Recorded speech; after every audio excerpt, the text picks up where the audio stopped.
Welcome to the Barn's fourth series of 2TheBarn Chats With. This series is our Equestrian Expert series, and we've had some incredibly interesting guests already who are professionals in the equestrian world in various areas. And today I'm thrilled that we're joined by Richard Waygood MBE. Dickie, as he's known to most of you. Dickie is the Performance Director of British Equestrian, as well as the Eventing Performance Manager to the Senior British Eventing Team. Previously, he held this role for the Senior British Dressage Team, which included winning an amazing team and individual gold at the 2012 London Olympics. Since he's been involved with the eventing team, Dickie's been instrumental in leading Britain to team and individual eventing gold at the World Equestrian Games in Tryon 2018, and will be a driving force ahead of the Olympic Games in Tokyo, obviously delayed to this year. Welcome, Dickie. Thank you for joining us. Hi, Tara. How are you? I'm really well tonight, thank you. How are you doing? Yeah, all good, yeah. Good. I know you're very busy, so thank you so much for finding time for us. That's all right, no problems. Now, you have had the most fascinating career, and we'd love to hear about, even before you got involved with helping Team GB win all these gold medals and hopefully many more. Not many people have competed the Queen's horses. Tell us a bit about how you got into horses and your early days in the army. Well, it was a little bit of an accident. So my father was a gamekeeper, and he had a couple of ponies that would basically use them to take the sort of pheasant feed out. And myself and my brother would bomb round on them, bareback, normally on a head collar, sometimes with a brand sack on their back, and we'd fall off many occasions. Anyway, I then went to the recruiting office, and I went with a friend who always wanted to join the lifeguards. I didn't even know what the lifeguards were, and I wasn't aware that they had horses. And then at the recruiting office, I wanted to go into the REME, couldn't get into the REME, and then they offered me a place in the lifeguards, and they told me that I said, what are the lifeguards? They said, they have horses. And I went, great, Dad will love that. And that's how it happened, basically. So with my friend, that's all he wanted to do. Well, he stayed for, I think it was 3 years, and I stayed for 30 years. What a brilliant story. Yeah. Brilliant story. So tell us more about being in the lifeguards. So the lifeguards are a sister regiment to the Blues and Royals. And I first went to the Guards Depot for a year, which I think is a real sort of a real finishing school for me, a working class finishing school. It's kind of, there's plenty of rough edges still, but it sort of set you on the road for the rest of your life. And it spent a year there, and to give you an idea, everything, if it moved, you painted it. If it didn't move, you painted it. You marched to breakfast, you marched to lunch, and you marched back again. And I was looking at my old, someone put something on Facebook a while back, and we got paid, I think it was £15 a week. But we did, and there was a deduction for your accommodation and food out of that. So you were left with about £7 or £8. But that was spending money, and that was quite a lot of money then to spend. Anyway, I finished at the depot, and then I arrived in Knightsbridge. And Knightsbridge was, those who know the barracks there, they're a red brick monstrosity rebuilt by Basil Spence in 1969. And however, you walk into the barracks and you hear the sort of clatter of horses' shoes. You can hear the jingle of the cuirasses and the swords, and then you hear the trumpeter blowing. And it's the weirdest thing. It takes you back 350 years, and I still get a little tingle when I sort of ride there with the head and the back of your neck. It just makes you sort of wow. And then I spent 6 months in what you call riding school, and it was an amazing thing. We did our first 6 weeks in Knightsbridge riding in the indoor school, and when we finished at that point, we didn't know. We were told to pack our kit bags, and we went down to muck out on the Monday morning of week 6. We mucked out. We put our kit bags in the back of a truck. We tacked up. We paraded on the square. We rode out to the ceremonial gates at Knightsbridge, and we didn't stop riding until we got to Windsor, 26 miles later. And we didn't. We didn't even. How long did that take? Well, you do a standard walk 10 minutes, trot 20 minutes, walk 10 minutes, trot 20 minutes. So you just keep going through that cycle. And off the top of my head, it was about 7.5 hours. We did stop at lunchtime. But the army saddles, for those who've ever sort of seen one, they're a bit like a tabletop. They're really uncomfortable. And then in Windsor, we'd carry on to do the next 10 weeks. When we finished that 10 weeks, we'd ride back to London to carry out what we call the kit ride, to learn how to ride in all the ceremonial uniform. How heavy is that? It's about 4.5 stone. It's really heavy. It's very uncomfortable. It doesn't offer any protection if you fall off, that's for sure. And one of the stories that I flash back to riding school in Windsor, we used to have what they call a trained soldier for your first sort of 8 weeks. And that trained soldier would ride at the front of the ride, and you'll basically follow around and do drills, walk, trot, canter. There's normally 12 people in a ride, and you do everything in what one behind the other. And on this particular day, the trained soldier was sick. So the riding master walked in and he said to the corporal, who was the instructor, he said, "Where's your leading file?" He said, "He's sick, Colonel." So he looked at the ride and he said, who's ridden before? And there was one lad who had been, he was a Brit, but he was brought up in Argentina. So he shot his arm out because you had to prove, instead of putting your hand up, you shot your arm out. And he proved. And he said, "Colonel," he said, "I can ride. I learned to ride on the Pampas in Argentina." So he said, "Right, get out the front and take lead and file." So we went out the front. We all went into walk, then into trot. And on those slippery saddles, we were sort of bouncing around, sliding around. They're highly polished. We went into canter, and as we were getting into every corner of school, this lad was hanging around a bit more and eventually slipped off the side of the horse. And anyway, he jumped up, and the riding master, I said, "I thought you said you could ride." And he shot his arm out. He said, "Colonel, there's no corners on the Pampas." And that was it. So you can imagine, we didn't know whether to laugh or cry. But anyway, so that sort of flashes back. And do they still have the same saddles now? Yeah, so you use the same saddles. There's a slightly different pattern for the officers' ones because they've got to have various other bits and pieces attached onto them. But no, they're still saddles, uncomfortable and slippy. They haven't changed the saddle. I'd like to say I think it's called the Mark III now, but they're based on the same saddle they had in the end of the 1800s, and they've changed very, very just a little bit with a few extra strengthening bars, but that's it. How brilliant! And so clearly you were sensible not to put your hand out at that stage when they asked who'd ridden before. You learn very quickly not to volunteer. So yeah, that's what they always say in the military: don't volunteer. So we then sort of the next few years were filled up with riding on ceremonial parades, Queen's Birthday Parade, for example.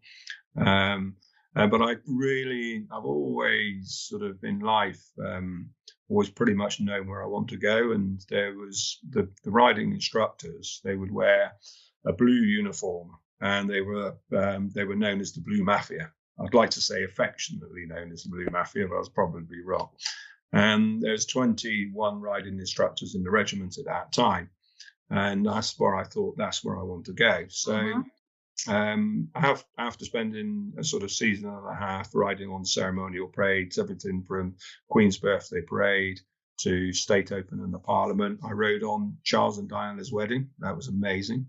Oh, fantastic. Yeah. So trotting down, from sort of St. Paul's back down to Trafalgar Square, I can remember the crowds hanging out of the windows and buckets full of confetti being, and you could hardly see. The horses were covered, being dropped out of these sort of fifth-story apartments there. So that was amazing. But then I went on my instructor's course to Melton Mowbray, where I did 7 months basically. It was called the Advanced Military Equitation course, where you would have an advanced horse, a half-trained horse, and one unbroken horse. They 2 or 3 lectures a day. You'd look after the what they called the remount, the unbroken horse. And during the course, you would learn to back the horse and ride it away. But we were very much, many people on this call wouldn't know who I mean by Alwyn Podowski, but Podowski was, one of the riding masters at the Spanish riding school. So his book was a Bible to us, and we had all of the sort of the scales of training were ingrained into us from a very early stage. And after 7 months, I came back, and I was the only trooper on the course. So I was really young. The rest were like what we call corporal of lance corporal of horse. So, and the difference in the household cavalry, in the rank structure, we don't have sergeants. Sergeant is Latin for servant, and Queen said that it was our duty. So we have the equivalent. It's called a corporal of horse. So they've omitted the word sergeant from all of our ranks because it was our duty. So I came back from Melton, and then I went pretty quickly onto the what they call the riding staff, and the riding staff were responsible for training all the young horses, training the recruits, basically. So that's where I was. And is that was that back based in Knightsbridge? That was between Knightsbridge and Windsor. So we trained the young horses in Windsor and Melton Mowbray. And then as the horses were mature enough, then they would go to Knightsbridge to finish their training off. If they took a backward step, then they'd go back to Windsor, and they would just go backwards and forwards until they were ready. Very few never made it, to be honest. And it was that, creatures of habit, and just keep the system and keep going slowly with them, and just keep applying common sense. But lots of things like practicing in crowds with them, practicing with the band. So it did make you, it really opened your eyes, especially. And tell me, where did those horses come from? Did people sort of offer them up, or was there someone within the army who was always out looking for the right type of horse? Well, I'll skip back a step, because when I got onto the riding staff, I then thought I want to be the riding master, and the riding master was basically in charge of all of the riding staff. So he was responsible for all of the purchasing of the horses, the training of all the soldiers, the training of all the horses, and all the choreography for the big parades and the training for the big parades. Included the musical ride, which I'll talk about a little bit. I'm dying to hear about that as well, Liz. Yeah, so it was an all-encompassing role. It was a fantastic role, but part of that job would be to go out to Ireland, and you could purchase anywhere between 20 and 35 horses a year, depending on how many were needed and a rollover, etc., and success rates from previous years. But all the horses are named alphabetically each year. So you can tell, a little bit like car registrations, you can tell how old they are. And then once you've got through the alphabet, then you start again. Yeah. But so when you get to Zebedee, and someone gets the dictionary out. Exactly. And you go through and you come up with there's lots of the drum horses were always named after Greek gods, traditionally. So you had Leonidas, Hector, Spartacus, and it goes on. Those are lovely traditions, and it's great to hear a little bit more behind the scenes there, because I had no idea of that. The horses, they're typically Irish draft, but the problem is nowadays they're very hard to get hold of, because people, want the sport. Want to breed them exactly with the thoroughbred, So it's quite hard to find that sort of stamp. But bear in mind, the Irish draft was actually designed was bred to pull the cart to church on Sunday, to pull the cart to the local market, but at the same time to be able to pull a plough, but also to have a day's hunting on. Yeah. So, it was and I always, when I talk about them affectionately, they're really good people, but they've got a sense of humour. And one of those humour spots was we were on the Queen's, it was the Prince Diana and Charles' wedding. And we had a lot of divisions out that day because there were so many carriages. And the long with the band, there would have been over 200 horses out. So we were trotting down the mile, and I was in, I can't remember, number 2 division. And on the way down to St. Paul's Cathedral, and with that, a horse came galloping past with a trooper on. And the trooper now had lost his helmet, lost his sword. And the horse had gone from number 4 division, overtaken, bolted out the division, overtaken number 3 division, gone past the carriages, overtaken 2 division, 1 division, got to Trafalgar Square, took a sharp right into Horse Guards Parade and into Whitehall, because we've got some small stables there, the official entrance to Buckingham Palace, and went into the backyard with the lad still on top, took a massive gulpful of water, splashed his head round in the top, took a mouthful of hay, and then proceeded to gallop straight back out again, galloped back along Whitehall with the lad still hanging on there. He dropped the reins were hanging around the horse's neck, and he was just hanging on. And the horse amazingly got back to Trafalgar Square as number 4 division was trotting through Trafalgar Square, bashed into the division, slotted back into his place pretty much, and carried on down to St. Paul's. So I can't believe that is a true story. It's just incredible. I'll tell you how true it is. I'm sure if you Google it on YouTube, can you remember the comedy program, Not the 9 O'Clock News? Absolutely. Yes. Well, they actually did a sketch, and they called it the Household Cavalry Sweepstakes, and they did a sketch with this lad getting carted down the mile on this horse. So I'm sure if you now find it, yeah. How incredible! And you were there to see it all. Yeah, there was and horses. I remember one was sitting on Horse Guards. Well, it wasn't on Horse Guards Parade. It was in Whitehall, and the boxes where the sentries sit. Mm-hmm. And I was staring into the distance, as you do, and with that, out of my peripheral vision, I could just see the top of a young lad's head, or I presumed it was a boy. And then I heard Mummy say, "Don't worry, Tommy, he'll move in a minute." And I thought, no, I won't. So that makes you, and I have my sword in one hand, looking through my helmet here, and and looking into the distance. Absolutely. Yeah. A couple of minutes later, "Don't worry, Tommy, he'll move in a minute." I thought, no, I won't. So you hang on in there. And this went on for about 4 or 5 minutes. And eventually I cracked and I looked down. And this lad Mummy wasn't talking about me at all. My horse had stood on the corner of his shoe, and he was stuck. And Mummy was talking about the horse moving, not me. "Don't worry, Tommy." So I just gently gave the horse a little nudge on the shoulder, and he just picked his foot up, and that was it. Yeah. Oh, so, my goodness!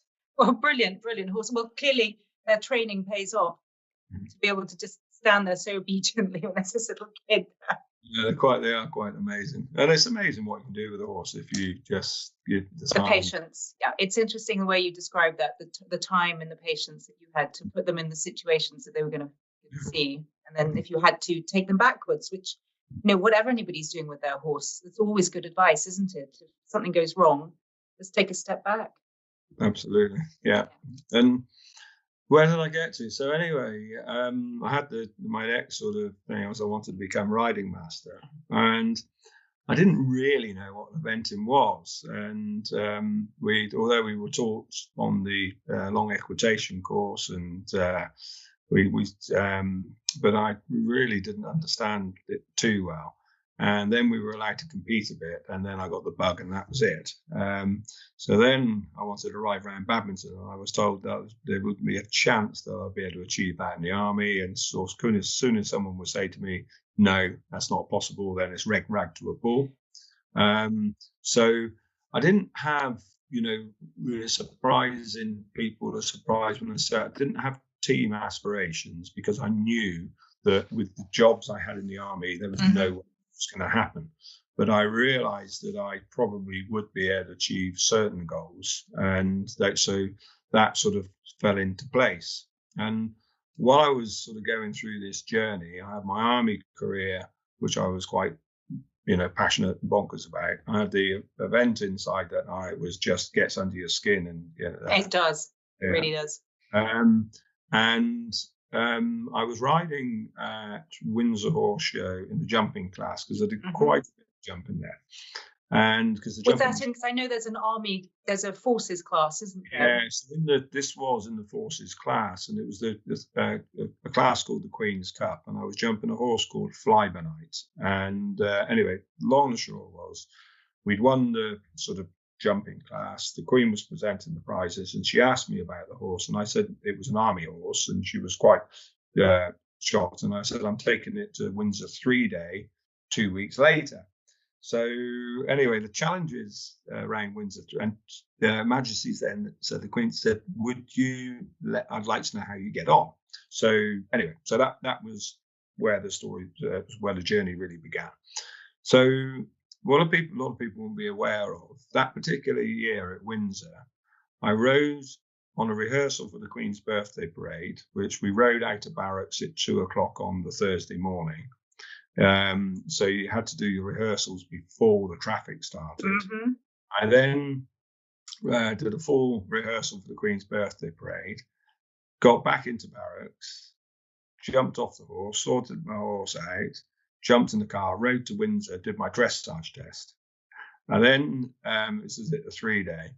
And then I went back to London. And on Saturday, we had a full-blown, you have 3 Saturdays on the trot. So 2 Saturdays where it was the full-blown rehearsals, the actual times, and then the actual day itself. And on the Colonel's review, I rode on the Queen's birthday parade, full rehearsal in the morning.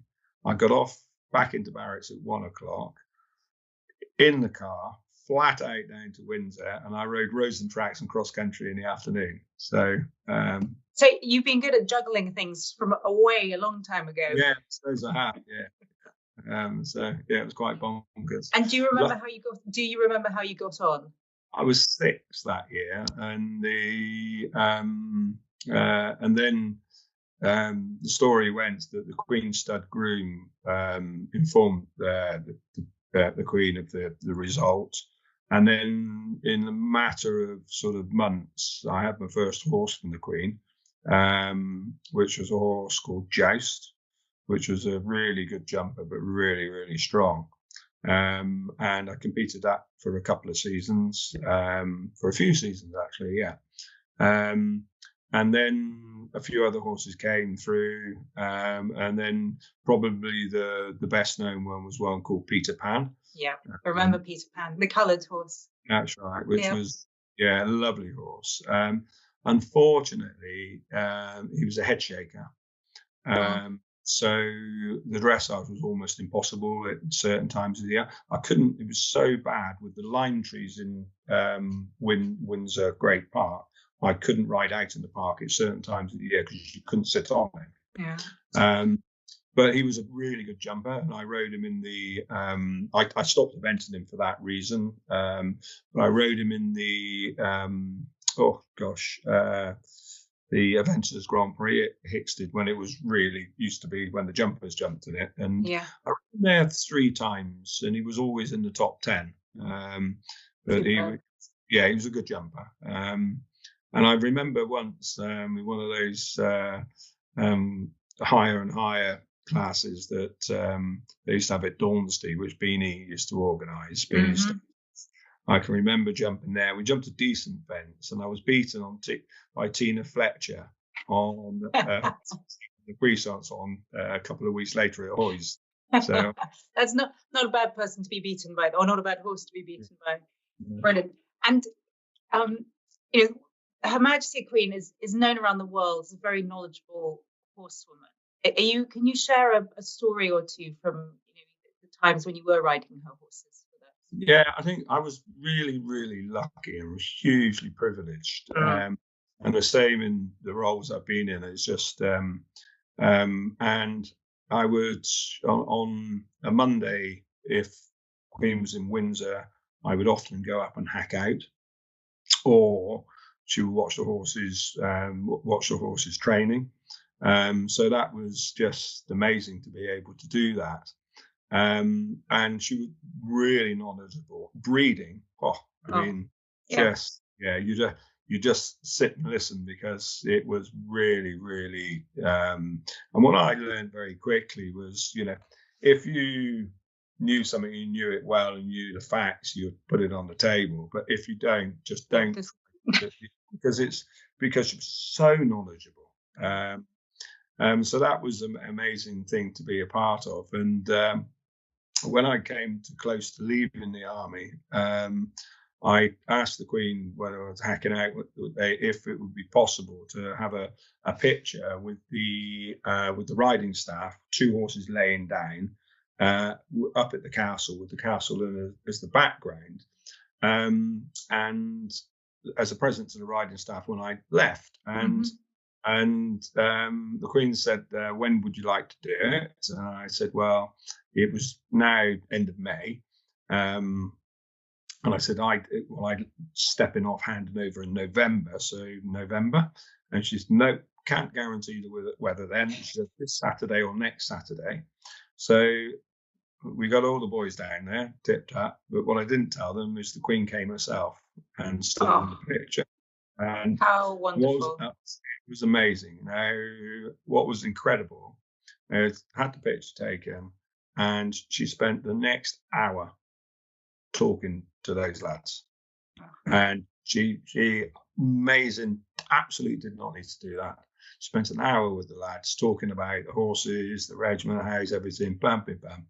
And she made those guys feel like the most special people on the planet. And it was incredible. I'll never forget. Makes me tingle. She's an amazing lady, because she wouldn't have wanted anybody to know that she'd done that. It's just what she wanted to know. She's not seeking the limelight, and she just wants to make sure people feel as wonderful as she made them, and say thank you to them. No. Brilliant. Really good to hear. So you had, was it 30 years in the army?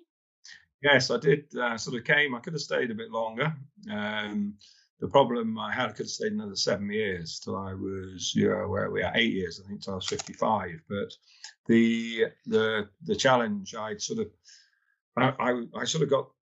joined as a trooper and then got commissioned from the ranks. And getting commissioned then, I got commissioned at quite young to do it that way, because normally you go to officer school at Sandhurst and then you'll go straight in as an officer. I didn't have any. I left school with my cycling proficiency test, and I could get the brick from the bottom of the swimming pool. So I had nothing when I left school. So I joined as a trooper, and I never expected to get commissioned, but I did.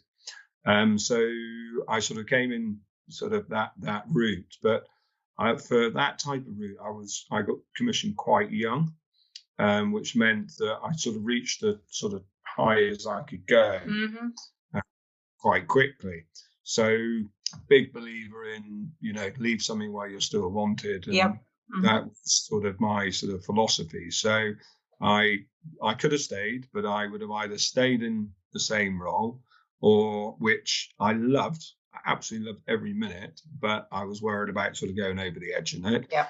Or go and do a different role that wouldn't have been, I wouldn't have enjoyed it, because I had this role which was absolutely just fantastic. The best. Yeah. So what would be really interesting is what would you say to anybody who's considering a career in the army to have as part of a way of having a career with horses? Because I know, for example, my horse dentist, he came from Knightsbridge, and he's now out as a civilian, but is the most brilliant dentist. So there are, it is a route. So what advice would you have for anyone thinking about that? I always say to them, I mean, things, move on, but each generation moves on as well. And what I would say to anybody that's interested, if you're motivated and you've got a lust for life, then I would just jump at it. Because I visited some amazing places. I can remember I went to Malaysia. I can remember going to Oman and spending some time there. And what's very good, India was amazing. I stayed with the 61st Cavalry in India and the President's Bodyguard, then went out into the Thar Desert. And the stories go on. What's really wonderful about Household Cavalry and the King's Troop as well is, A, you get to rub shoulders, but B, when you go on these type of visits or work or whatever, or deployment or whatever, you get down to meet with the people on the ground. You get to get your hands dirty, but also staying with the Maharaja in Jaipur is rubbing shoulders and so it's kind of how incredible. And on that particular trip, I met the president of India as well.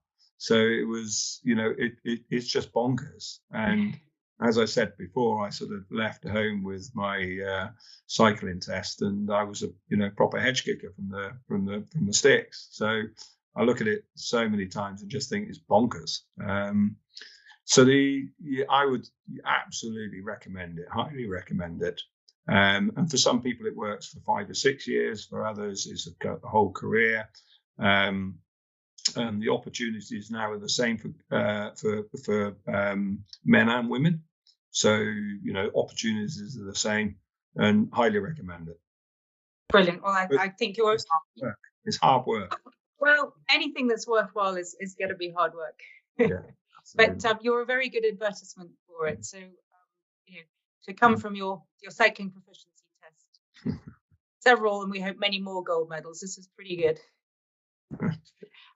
Just moving on a little bit and talking about that role, and the other things you're involved with. Do you still have time for your own horses with your performance jobs? And I know you're training several professional riders as well. Yeah, no, I don't. That's the bottom line of it. I sort of tried to ride up to about 2 years ago, but I just don't have time. And I'm not getting any younger, and you start wobbling about when you're not in the saddle regularly. So I probably should have stopped a little bit earlier. But you have really when you but like you say, quit while you're ahead. Yeah, and before people have that quiet word in your ear and exactly. You're not looking as good as you used to. I was getting to that point, that was for sure. But I still loved it. I still really enjoyed it. And the problem is, as well, is if you go through spells where you might be away for 6 weeks. When I say away for 6 weeks, you're out of 3 days. So you're in the car or either early Wednesday morning or Tuesday evening. And then if rules, you don't get back in the country till late Sunday or Monday morning. And then you're away again on Tuesday, and trying to have 6 weeks like that and then come back and compete. And especially when you were only riding a few, it was a challenge. I kept going for 10 years, like that. Yeah. Well done. And just talking a little bit about your career, and we're certainly not saying it's over, because we all want you to achieve a lot more for us, please. But to date, what would you say is your career highlight, your most memorable experience so far? Oh gosh, I was asked this a while ago, and there are so many. Becoming the riding master without a shadow of a doubt. Meeting the Queen and being sort of riding for the Queen was just incredible. Some of those trips that I spoke about, some of them were mind blowing. The opportunities you got. I can remember meeting the Sultan of Oman when I was doing a different type of stuff with the army. When I'd left, I really thought this is it, it's all over. And, those sort of adrenaline bits, riding around Badminton for the first time, probably not the year I fell in the lake, but, that still was a massive learning curve. I can come back to that and tell you a motivational story about that. And then when I left, I had this opportunity, which was a really big gamble, to work with the dressage team. And look, I can tell you now, I was just so lucky and privileged to step into a role that you had all of this talent just ready to go bush. And I was just lucky to be a part of that. I can remember Charlotte riding her first Aachen, and that build up to the games. And I can remember being outside and, with everyone, Aachen for dressage and for jumping event is the mecca. Yeah. And everybody, when they go into the amphitheatre, they're petrified. But Charlotte was, come on, let's get in there. And she was just amazing, So she just had this and she has got this this instinct that is just bring it on. So to be a part of that journey, walking back up from from Charlotte's last test when we won the team gold, individual gold, and the individual bronze in London, Laura Beckelsteimer.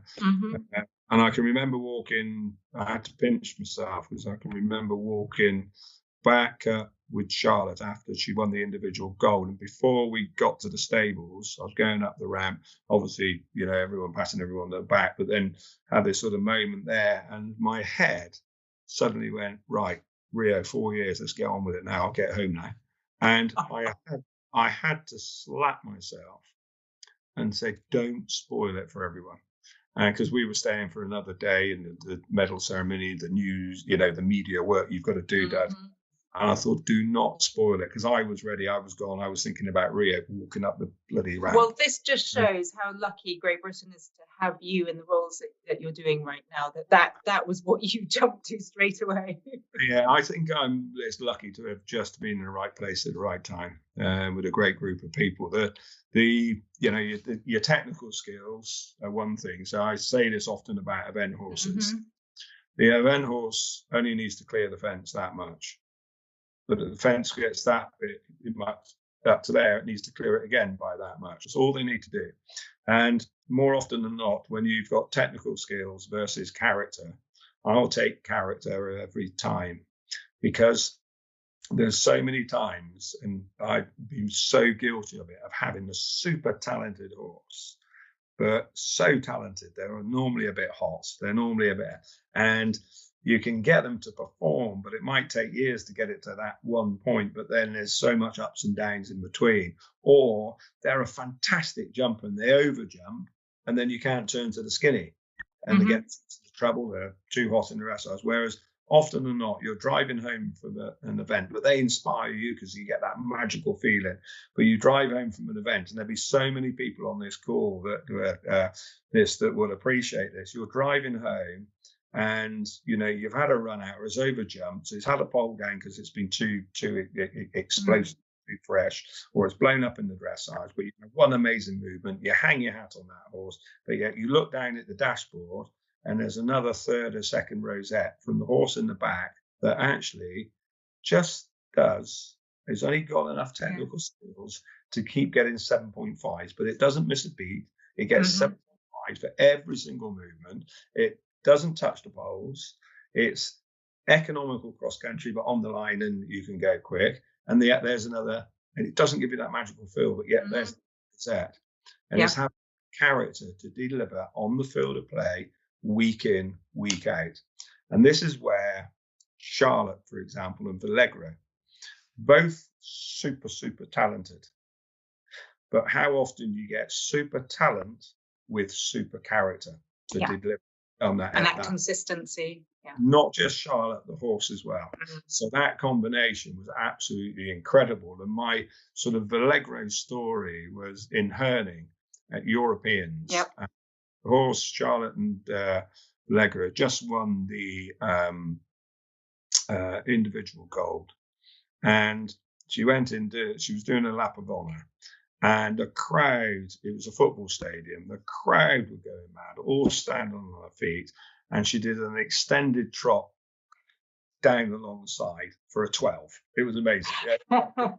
Always thinking, don't do any damage. And she did this extended trot. But Valegro was like this. The crowd was just stomping and clamping their feet. She got to the exit of the arena, which was down through a football tunnel. Yeah? Wow. And the moment she got there, broke into walk.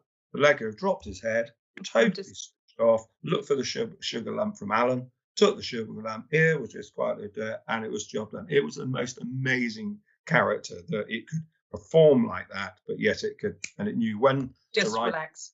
When to relax. Incredible. That is quite a machine. Well, not only her, but as you said, Laura and Carl and everyone, they've done so much for that sport to raise its profile. I think it's fantastic for this country, and it's fantastic for all the dressage riders out there now that they're not thought of as the third leg to our equestrian pursuits, but actually the ones that they go out there and deliver the medals. It's really exciting. Absolutely. And then so the whole journey has been just pretty special. And you asked me, a lot of the job really is about just work. It's everything is about our four-legged athletes and people.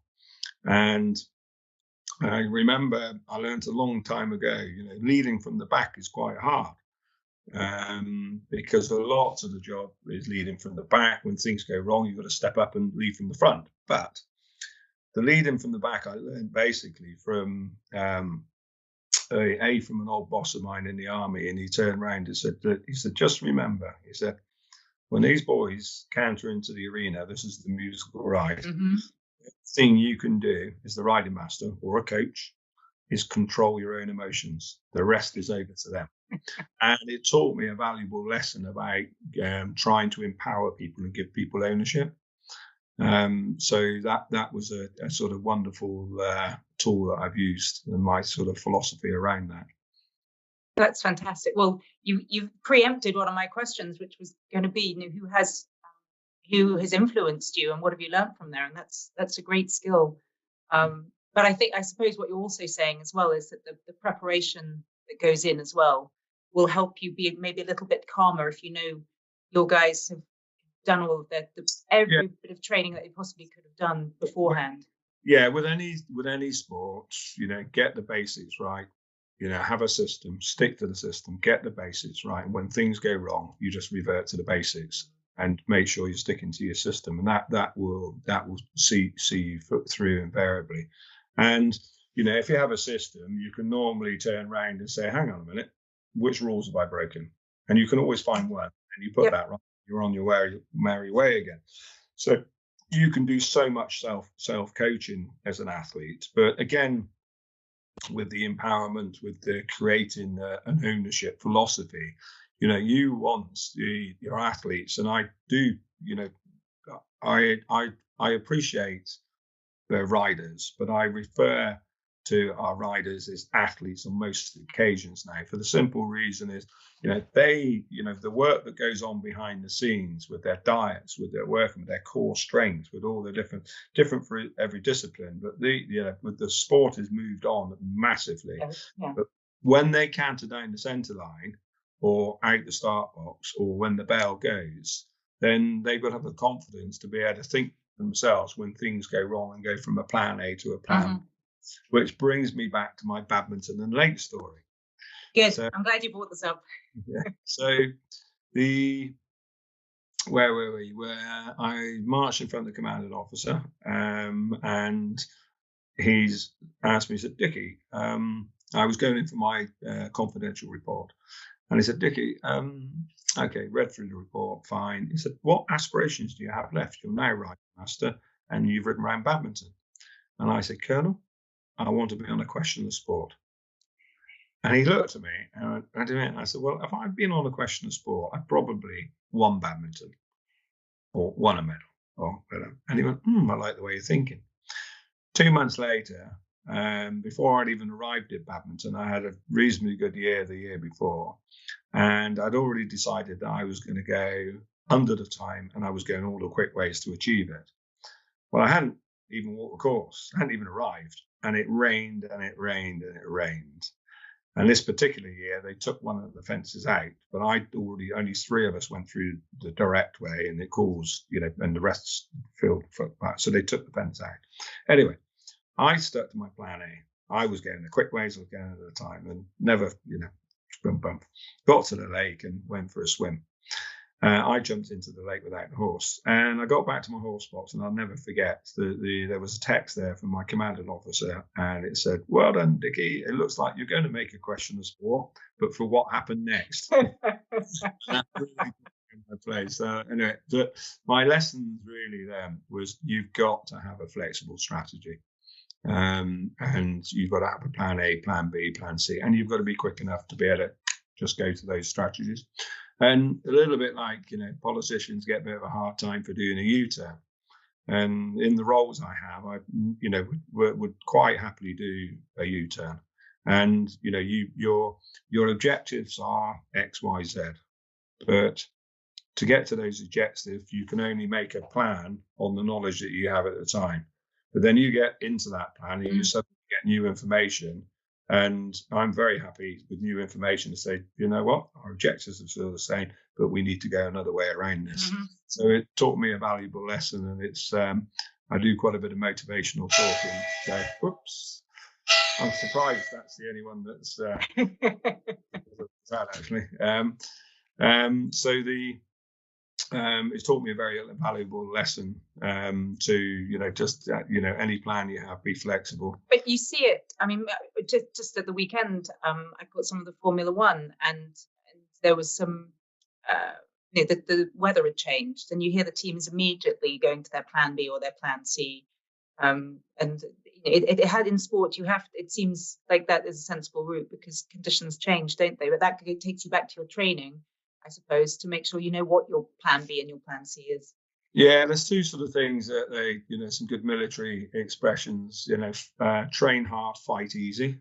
And then the other one is sort of time spent on reconnaissance is seldom wasted. So when you see the F1, the way that they work, and I absolutely adore F1. If I could do anything else, it would be F1. And the strategy in there, I mean, they're moving. The wheels are moving, not just of the cars, but the variables are changing all the time. Whether it's tire degradation, whether it's the rain coming in, etc., etc. So I find it really fascinating to see how quick they can change their strategy. And it's exactly the same with the horses. The difference with the horses is when you're on top, you're having to adjust strategy all the time while you're riding. Yeah, very, very good analogy, really is. So tell me, what's the favourite aspect of your current job? Without a shadow of a doubt, it's the field of play, and when we're at competitions, that whole bit about the competing, because that's why we do it. And the job really, for all of the, for the staff, the auxiliary staff, everyone that works behind the scenes, and we've got the grooms, the coaches, the farriers, the equine physios. Behind every rider, there's a whole team of people, and again, sort of we're just part of that team, part of that journey, but everybody, every stakeholder, and the owners. I mean, without owners, we wouldn't have a sport. Full stop. Biggest sponsors of our sport, and the financial reward for owners is so slim, but they're in it for the journey, and actually that means they're in it for the right reasons. So all of that journey that everyone's on is certainly an emotional roller coaster, but to be part of that in the warm-ups, on the field of play, at competition, when it's all happening, that's the icing on the cake. Yeah. No, we saw a little bit of you in the background at Kentucky at the warm-ups, and we could see how involved you were with all the riders before they went in for both the dressage and the jumping. That must have been a fantastic experience. To be able to take those many Brits over there must have been superb. Yeah, no, it was very good. I mean, without COVID, we would have had more, that was for sure, because we were stepping a bit into the unknown. But that weekend, for example, to give you an idea of the magnitude, so I was in Kentucky with my eventing hat on, but with my performance director's hat on. We had the team in Kentucky, we had a team in Hagen, pure dressage, team in Belgium, pure dressage, and a team in Italy for the Nations Cup. So there's a lot of moving parts. It's quite incredible at times, and it's hard kind of keep up with it because we were in a different time zone over there, So what I did find though, by not letting yourself adjust, wake up at sort of 1:30, and then I could do.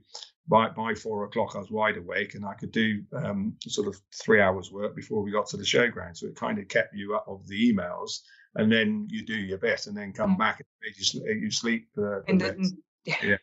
Yeah. Good tip. Very good tip. Yeah. So tell us, what so far has been your biggest lesson in life? Oh gosh. Well, first one is never to give up. There's always a way. Always a way. So that's massively important. And then there's so many things I could talk for ages. We'll have to get you back. We'll have to get you back to do a motivational session for everybody that time. Sure. Yeah. So there's the life. The sort of, I always say, with life is all about confidence, really, with the athletes for sure, and all of us. And when you're confident, your mind is more open. The mind's got to be like a parachute to work. As we get older, we sort of carry more things around and more bags, so it can become harder.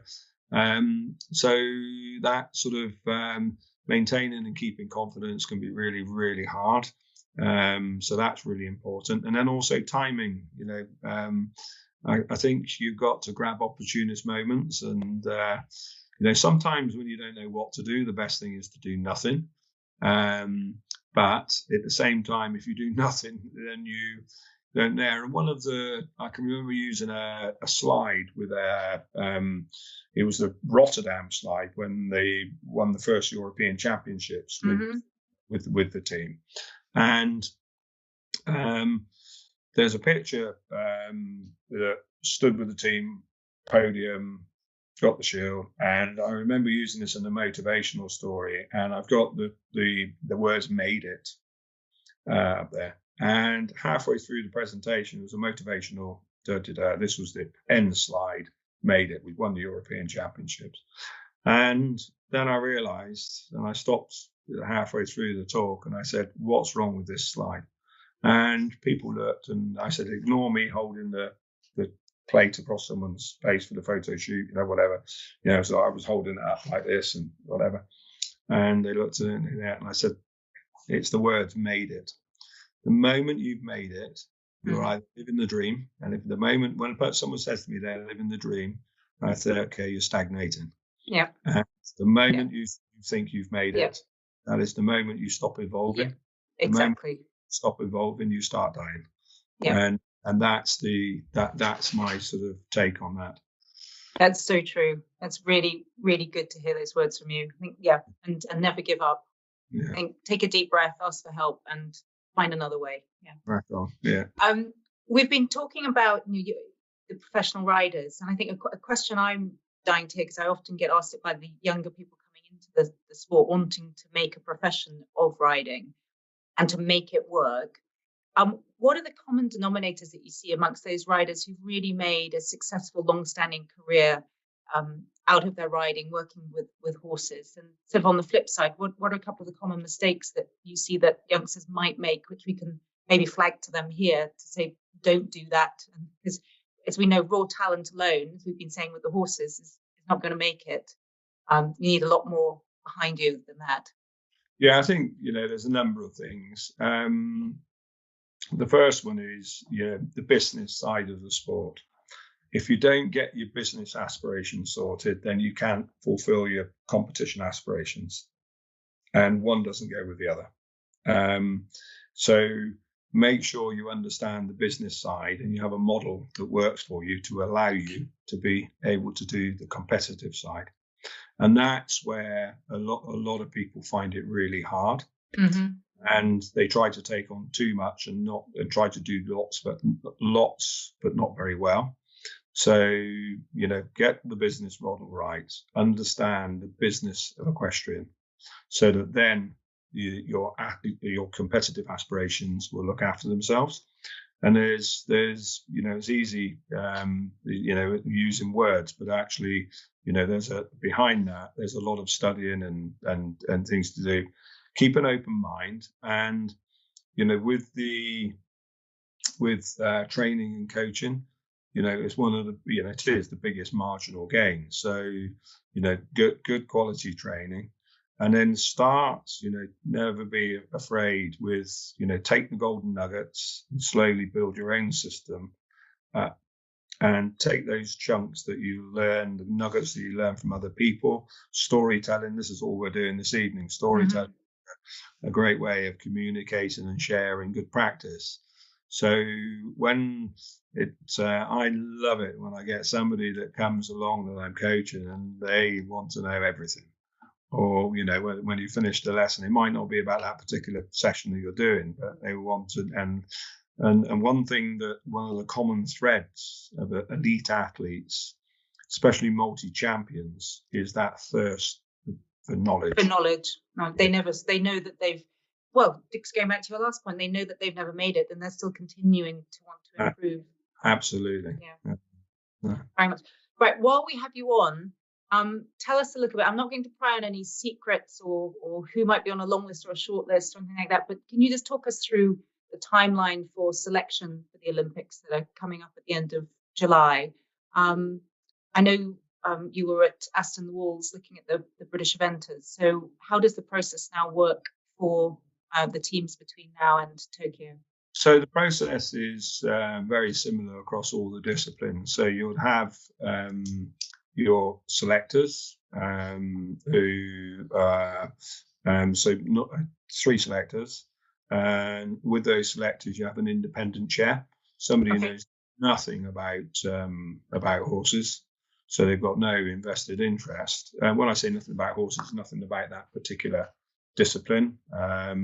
They might not know anything about horses at all. It might be from a business background or from a legal background, and they're there to make sure and scrutinize the process. So the process is absolutely followed, and the selection is followed to the letter. And those meetings are really, really long. I mean, they really are long, and it's looked at every angle. So over the weeks, each team will select their long list. Now, for the games, by the 21st of June, you have to enter what they call your nominated list of 9 riders and 3 reserves. So they go into, let's call it the games portal. So they're entered, and then that is your official long list, 9 and 3. And then by the 3rd/5th of July, that's at that point you need to then put in your basically the 4 and the 1 that are traveling to the games. So that gets loaded in. So the timelines for selection have to fit in with those, and obviously around key competitions.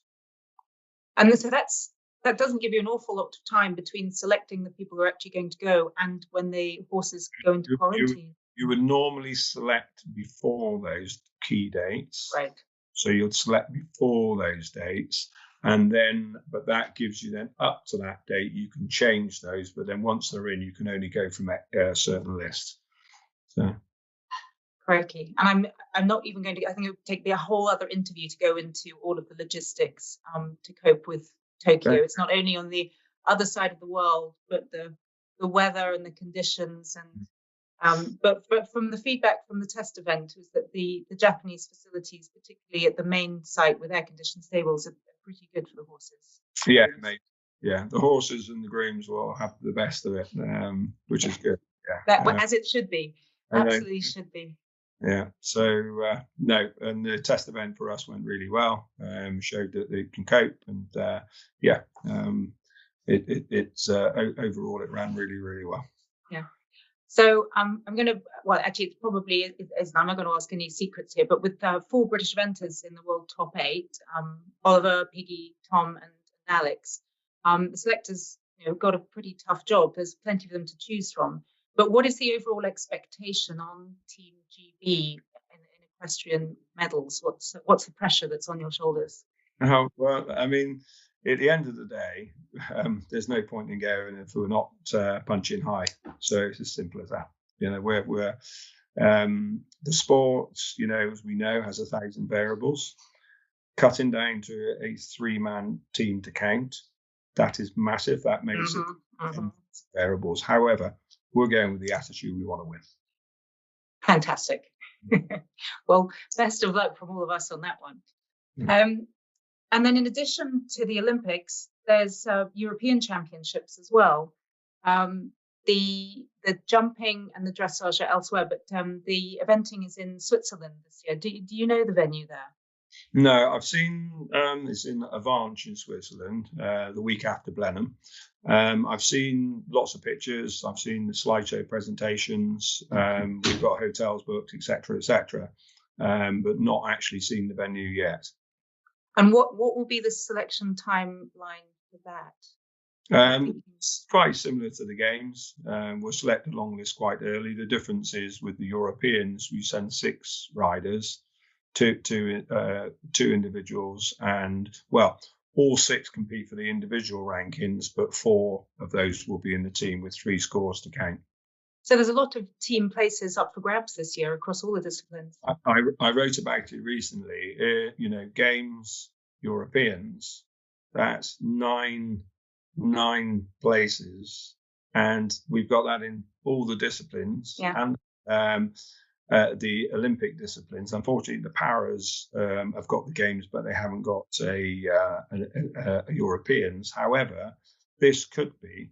I know we're coming out of COVID and we've had all the pain of cancellations, but this could be, as championships goes, the biggest year in equestrian history ever. I think you're right with all those numbers. We really look forward to it as spectators who love lapping up the high quality sport, definitely. They're just slightly diverging, but I know that you're involved with what we all know and love as Olympia, but it's not going to be Olympia this year. It's going to be Excel. The London International Horse Show is moving. So what can you tell us about the new venue? Well, I mean, it's going to be different, but the feel of Olympia, because it will be the same, sort of the back of house team that are putting it together. So you're not going to lose that feel. And what I remind everyone is that, bricks and mortar are the environment, but around that environment, it's the people that make the atmosphere. So although it's going to be a different place, you have got the same team, and they will create that atmosphere. So it will, although it's in a different bricks and mortar, the atmosphere will still be there. And we've still got a lot of the same. So we've got the great high level dressage, the freestyle. Programs very similar. So we've got Grand Prix show jumping, we've got the Shetlands, we've got it'll still feel like Christmas. I was just about to say, you've forgotten one thing. We've got Christmas as well. So yeah. Great. Well, I, for one, am looking forward to it. Dickie, we've really enjoyed talking to you, but you're not allowed to go without some of our quick fire answers or questions. You're going to do the answers. Give me one word to describe yourself. One. I haven't got a clue. I don't know. Tenacious. Yeah. What's the best piece of advice you've ever been given? Don't give up. And what do you consider your best strength? Oh gosh, quick fire questions, but I don't know really. Weakness? Weakness. I've got loads of those. Yeah, loads of weaknesses. I think with the strengths, you've got to remain open-minded. And what did you have for breakfast today? I had muesli. Hold on, this is really complicated. You've asked me some really hard questions. Muesli mixed with sort of alpine, mixed with a little bit of cornflakes. There we go. Cornflakes. What's your favourite movie? Our favourite movie. I love the old films. I love Zulu, for example. But I like the classics. And if I really want a bit of release, one of those old really John Wayne films, I can. Oh, we love John Wayne. Yes. And now we can all go out again. What's your favourite meal? Favourite meal? Oh gosh, I mean, steak and chips springs to mind, but but I won't have steak and chips unless I know where I'm eating it, for the simple reason that you get steaks, and only when it's really, really good. You might already have answered this, but badminton or Burley? I saw this. This is about one of the only things that you've said, and the answer is, and this is the most fantastic get out of jail answer, the fact that it depends what you're sat on. Like it. Yeah. And what's your favourite equestrian sport to watch?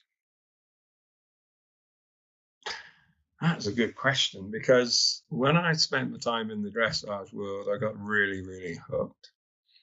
But you can't beat your top end cross country, it's so exciting. You see, But then, once an eventer, always an eventer. but then when you get to your GCTs, amazing. But then the Cheltenham Festival can be blow away. So I'm again, I just All of the above. all of the above, yeah.